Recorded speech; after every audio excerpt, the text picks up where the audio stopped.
That's right. 3rd and 4th grade Lando Lakes elementary teacher Ivy Lapp is taking her class through an immersive biological lesson called Trout in the Classroom. Her students are hatching trout in class that they will eventually release into Stormy Lake in Conover in May. The class is working with Trout Unlimited and the Wisconsin DNR, and through the process, students are able to have fun while learning important lessons about the nature in their communities and how to keep it healthy.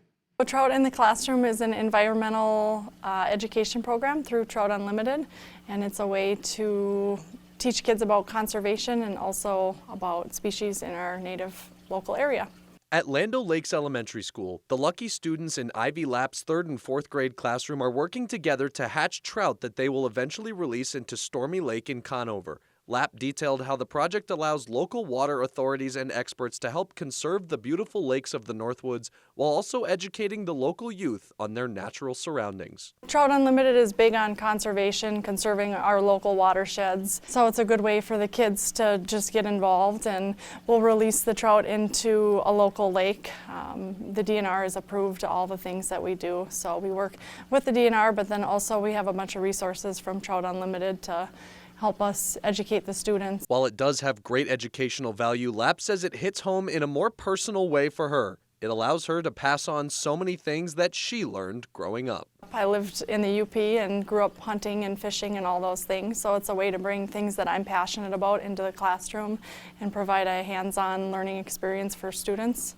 Students Brielle Malik and Emmett Reed were kind enough to take me through the process of their job, which on this particular day was to come back from lunch and test the water for any bad chemicals like nitrate, as well as feeding the trout minnows in the fish tank. So they start off as eggs, then they go to egg fry, where they have they're like just little fish. Well, they're not exactly fish, but they have this, they still have their egg on their belly, and they can't eat.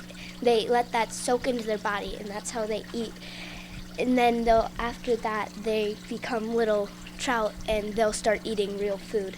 And to learn more about the trout food chain, one station also had a matchmaking card game to help familiarize students with all things trout related. Alex Hervela and Jack Wendorf were nice enough to show me how it works. There's crayfish, there's a bunch of bugs and like trout, like trout related stuff, and then there's this sheep. Oh, so those were both, so can I see? Just for a second. These were both stonefly larvae, and so you got a pair, so that means that's like a point for you technically. Because since I got these two, I get to go again. And as Miss Lapp pointed out, the kids love being able to work with the trout and see them grow in real time. But more importantly, it also teaches them the value of working together. They love it. There's a handful of them that every morning, as soon as they finish their work, they're at the fish tank, they're looking to see what's going on.